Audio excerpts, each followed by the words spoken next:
ฮักแพงสุดปังนั่งนับตังค์จนมือเค็ดมือล่าแน่นอนกราบทักทายสบายดี FC ทุกท่าน FC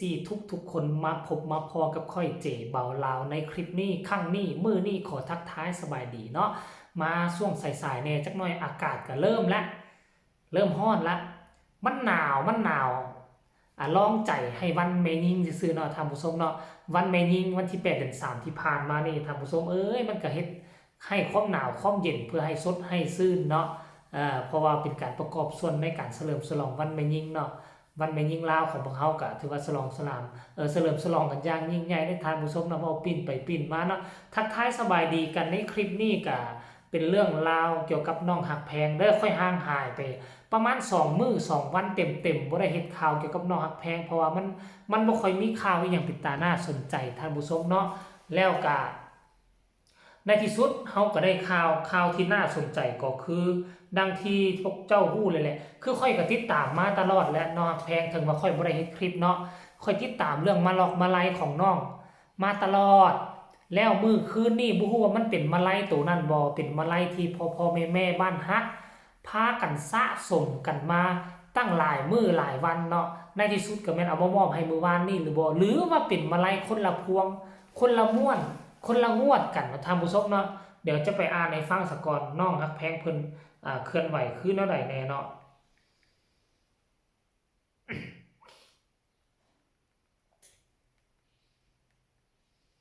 จากหนึ่งเด้อท่านผู้ชมจากข่าวเด้อมาบัดนี้เห็นบ่และนอกจากมาลัยพวงโตพวงนี้พวงใหญ่พวงนี้แหละยังมีอีกประมาณ 4-5 พวงเล็กพวงน้อยและพวงใหญ่ใกล้เคียงกันแบบนี้นะเห็นบ่อันนี้เป็นบ้านฮักอีหยังเนาะน้องฮักแพงอาจจะเป็นร่วมกันหลายบ้านฮักบ่หรือว่าอาจจะเป็นบ้านฮักตัวเดียวนะท่านผู้ชมเนาะเห็นบ่มันมีหลายพวงมีหลายอันนะเมื่อวานนี่นะพวกเจ้าเบิ่งไหมถ้ารวมแล้วบ่ต่ำกว่า 50,000บ่นี่เนาะท่านผู้ชมบ่ต่ำกว่า 4-50,000ได้คือปังแบบนี้นี่ที่ว่าถือว่าที่สุดแหละในชีวิตของคนคนหนึ่งเนาะแล้วไปอ่านของน้องฮักแพงกันเด้อหนูขอขอบคุณมาลัยคืนนี้ว่าสั่นจากพ่อแม่บ้านฮักและ FC ทุกท่านด้วยนะคะว่าสันเดฮักอย่างบ่มีข้อแม้ขอบคุณทุกกำลังใจที่ให้หนูลูกสาวคนนี้เสมอมาในทุกวันก็จะมีพ่อแม่คอยเข้ามาให้กำลังใจตลอดบ่ว่าจะเป็นการมอบมาลัยหรือการกดไลค์กดแชร์กดติดตามทุกอย่างคือความหักที่มอบให้หนูว่าซั่นเด้หักสุดๆเลยค่ะว่าซั่นเด้ผู้มีพระคุณกับหนูขอบคุณมาลัยจากแฮชแท็กบ้านฮักน้องฮักแพงแฮชแท็กมาลัยจากบ้านฮักหัวใจแกร่งบักคักแฮชแท็กมาลัยจากแมวรุ่งเดนมาร์กแฮชแท็กมาลัยจากพ่อหมอปอต่างแดนแฮชแท็กมาลัยจากพ่ออุปชาแฮชแท็กมาลัยจากพ่อเดวะนี่โอ้หรือว่าเมเดนบอกแฮชแท็กมาลัยขออภัยที่ซื้อนะอาจจะบ่แม่นนะท่านผู้ชมเนาะแฮชแท็กช่อดอกไม้จากป้าป่าและแม่จิตรามันยังแฮชแท็กช่อดอกไม้และของขวัญจากเนยซ่องอีสานคาบข่าวซ่องนี้ก็เฮ็ดมาตลอดได้ท่านผู้ชมเนาะแฮชแท็กตุ๊กตาจากพอต้น101แฮชแท็กและขนมปี๊บขนมปี๊บที่น้องฮักแพงเฮ็ดคลิปอุ้มปี๊บขนมแลนเหรียญบ่ที่นำมาแจกพีในวงจากพ่อแม่ทีมงานหลังบ้าน101โอ้โหขอบพระคุณพี่ชายที่แสนดีพี่ยัง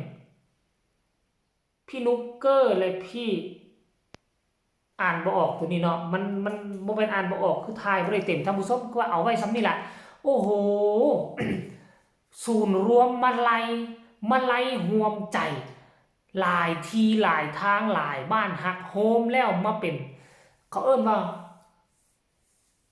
โฮ โฮมร้อยดวงใจมาไว้ที่หักแพงคนเดียวท่านผู้ชมเว้ยเมื่อมาไล่เมื่อคืนนี้ค่อยว่าแล้วว่าต่ำกว่า4-5 หมื่นครึ่งแสนเลยครึ่งแสนโอ้โหคือได้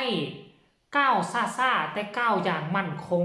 ว่าจำเป็นต้องได้ทุกมืออย่างล้นหลาม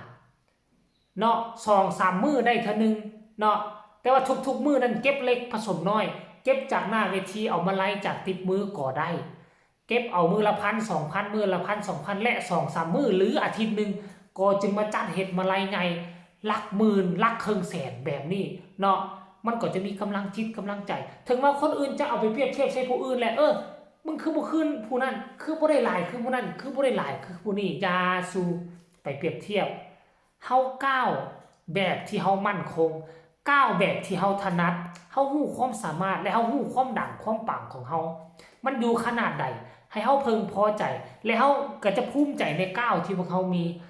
ถ้ากรณีว่ายามใดก็ไปเยี่ยมมึงแต่ผู้อื่นยามใดก็ไปส่องมึงแต่ผู้นั้นโอ้เขาคือได้หลายแท้เนาะโอ้ FC เขาคือมีเงินมีคำหลายแท้เนาะ FC กูคือมีแต่ซ้ำนี่วะ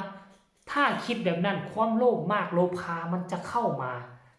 าหาตัวมันจะมาควบคุมสมองและมันจะเฮ็ดให้ศิลปินทรยศกับ FC บางคนก็จะโทรไปขอบางคนก็จะแชทไปขอแบบนี้นะแบบเขาเห็นข่าวนะเพราะฉะนั้นแล้วเจ้าได้ซ้ำนี่เจ้าจงมีความภูมิใจในมาตรฐานและความสามารถของเจ้าของและความสามารถที่เขาจะมีให้เจ้าของ FC ของเจ้าเพราะฉะนั้นในซ้ำนี่ค่อยคิดว่าน้องฮักแพงดีใจสุดๆขั้นบ่ดีใจน้องฮักแพงจะบ่ออกมาขอบบุญขอบคุณรายยาวตั้งแต่แถวแรกจนฮอดแถวสุดท้ายหมดทุกคนทุกสิ่งทุกอย่างที่เขามามอบให้แม้แต่ขนมปี๊บแม้แต่มาลัย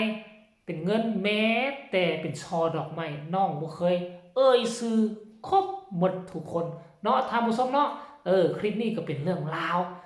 ดีๆเนาะต้องขอแสดงความยินดีเก็บหอมรอมริบเอาไว้เฮือนมีอยู่แล้วแหละบ่ต้องปลุกใหม่ปีหน้านี่ให้มันได้รถตู้เป็นของตนเองให้พ่อเป็นคนขับให้แม่เป็นคนช่วยเหลือดูแลเครื่องของโอ้ยแล้วก็ถ้ามีเงินก็นั่นก็จ้างสร้างแต่งหน้ามาขึ้นรถไปนำเลยเฮ็ดเป็นมาตรฐานของศิลปินที่โด่งที่ดังเนาะคลิปนี้ก็เอาไว้สำนี้ทางผู้ชมเป็นเรื่องราวเกี่ยวกับน้องฮักแพงเป็นศิลปินอยู่ทั้งสาวน้อยลำเพิ่นโชว์ดนจะได้เฮ็ดเทื่อนึงแต่ค่อยก็หวังว่ามันน่าจะมีข้อมูลให้ค่อยเฮ็ดทุกมื้อนะท่านผู้ชมเนาะแล้วก็หวังว่า FC ของน้องฮักแพงพอฮักแม่ฮักผู้ที่ป้อนให้ผู้ละเล็กละน้อยผู้ละ5 บาท10 บาท20 บาทผู้ละ100ผู้ละ500ผู้ละ1,000ผู้ละ 5,000ก็มีก็น่าจะมีความสุขที่ได้เห็นปัจจุบันนี้เงินที่ทานเสียสละไปมันฮอดมือของศิลปินตัวน้อยๆอีกคนหนึ่งอยู่วงการหมอลำของประเทศไทยไปแล้วเนาะเอาไผมีคำตำหนิติชมคำคิดคำเห็นก็สามารถส่งมาใต้คอมเมนต์ได้พบกันใหม่ในคลิปหน้าสำหรับคลิปนี้สบายดีบ๊ายบาย